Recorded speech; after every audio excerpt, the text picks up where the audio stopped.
7. Barrett outside, the switch. Doncic goes, oh, what a great stop! And then he hammers it home! Broke his ankles! What's going on, guys? Welcome back to a brand new video. I hope you guys are doing well. The New York Knicks came out with a W 103-96 versus the Philadelphia 76ers on the road at the Wells Fargo Center. Didn't have to travel far for this back-to-back. And notice how I'm not really filled with enthusiasm because you have to really put this game into context. Don't get me wrong, a W is a W, a win is a win, a dub is a dub. But you also have to be realistic. You got to be real as a Knicks fan. You got to put your fandom aside. Like, you could actually still be a fan when you're looking through the certain lens, but just be real with yourself. If I walked up to a Philadelphia 76ers fan and I said, Joel Embiid was out, your best player, the best center in the game when healthy, in my opinion. Tobias Harris is out, your second best player. No Matisse Thybulle, your best defensive player.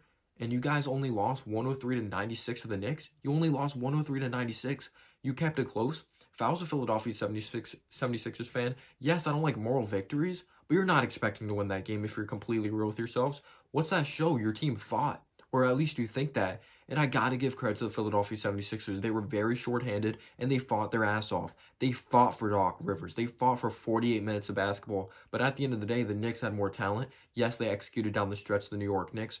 But the Knicks, I feel like they're starting to build bad habits. If it's the Pelicans game, if it's the Magic game, folding in the second half, lack of ball movement after it's working, like starting to go and take bad quality shots, Randall just isolating too much and not looking to distribute the basketball. Randall's the best when he's playing within the flow of the offense. He's being decisive. Like, this team's playing smart. In the third quarter, this team did not play smart. We were up 19 points at one point. We were up 14 points at halftime. Like, there has to be more consistent ball movement. We can't allow these guys to stand outside on the perimeter and just drill shots. Freaking, they killed us. If it was Niang, Georges Niang, he killed us from the outside. Danny Green, he's the huge reason they built this momentum and they were able to cut this to a double-digit or a single-digit lead. Like, they were down one at one point, but like, thank God the Knicks continue to fight and fight. Just like, at one point I was like, the 76ers are out hustling us on the boards. They're just being more physical. It looked like they wanted it more. They're playing with young legs.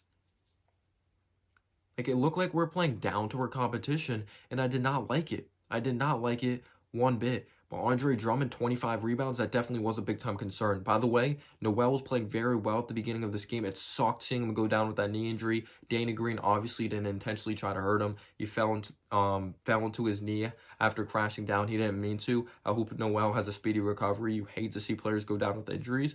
But we already had no Mitch, so I was like, gosh, we're going to get killed on the boards, which we did. But to, like, start off in this game, like, both these teams were scoring. Not much defense was being played. Seth Curry was freaking killing us.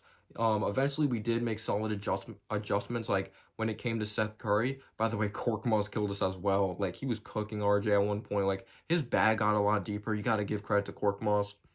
But at the beginning, like, yes, both these teams were scoring. Seth Curry was getting buckets, but then the Knicks pulled ahead. We went on, like, a 10-0 run. The defense started to get going. Everyone was contributing. Like, we're just thriving when it came to, like, at least in the first half when it came to fast break points. Like, we were outrunning them. Of course, we see Obi just sky down the court or just fly down the court like a gazelle. This team was getting outrunning. I thought we're moving the ball well. The defense looked solid.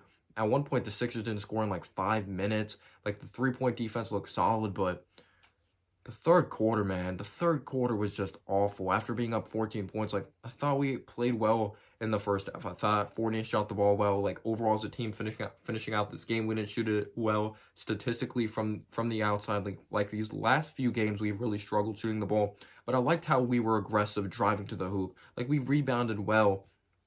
But in the third quarter, like, the ball movement went away. We always go away from our strengths. I don't get it. We turned the ball over. Like, Randall was like, yes, he was posting up, but he was settling for those fadeaways. Like, Danny Green really brought them back in this game. They were shooting the ball extremely well, and I got to give credit to Maxey. He was dribble penetrating, but it did look like Randall was starting to command the troops. Like, when they cut it to one, then we made it like a 7 or 8 point game. And I got to give credit to Randall. Randall did a good job overcoming adversity. When he had some bad moments in this game, he picked himself up and started to play within the flow of the offense. He started to make quicker decisions. He finished with 32 points. I believe he had a double-double. RJ had a double-double as well.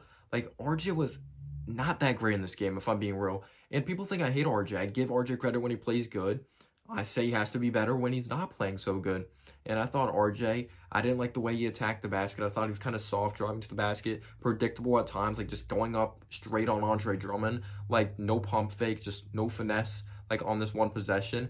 But he crashed the glass extremely well. He was inconsistent shooting the ball, 6 of 20, not efficient.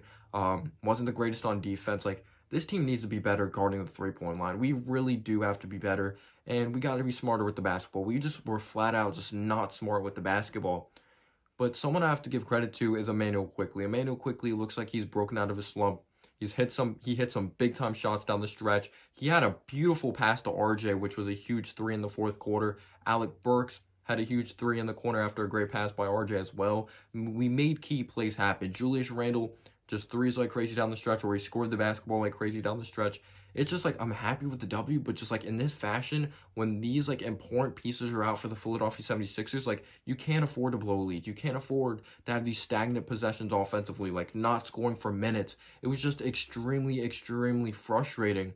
And Kemba didn't do much. Like I didn't even mention Kemba. Like Kemba slipped my mind. That's how much like he didn't do much in this game. Like Fournier, another game, he started off well, didn't do well, like do much for the rest of the game. Kind of like the Cleveland game that I heard. Like Kemba didn't do much. Like he really didn't. Like obviously he's not the same player he was in the past. His knees look shot sadly. It really does suck. But the positive is that his contract isn't huge.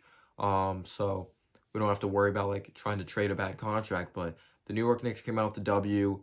I thought Julius Randle was huge, huge down the stretch. It was just very frustrating because like you know you're better than this team, at least I thought, but the defense still has ways to go. Like Maxey, he did a good job dribble penetrating, but sometimes he just wouldn't finish. I'm like, he keeps getting to the rim. Like, damn, he got to the rim again. He got to the rim again. But Drummond, just a freaking beast. 25 rebounds, just killed us. Like, he was just causing us trouble, or really giving us trouble down there. But came off a back-to-back, got the W. Guess I'm happy with it. Just doesn't feel like a win. It's extremely weird. Let me know down below your thoughts, and peace out, y'all.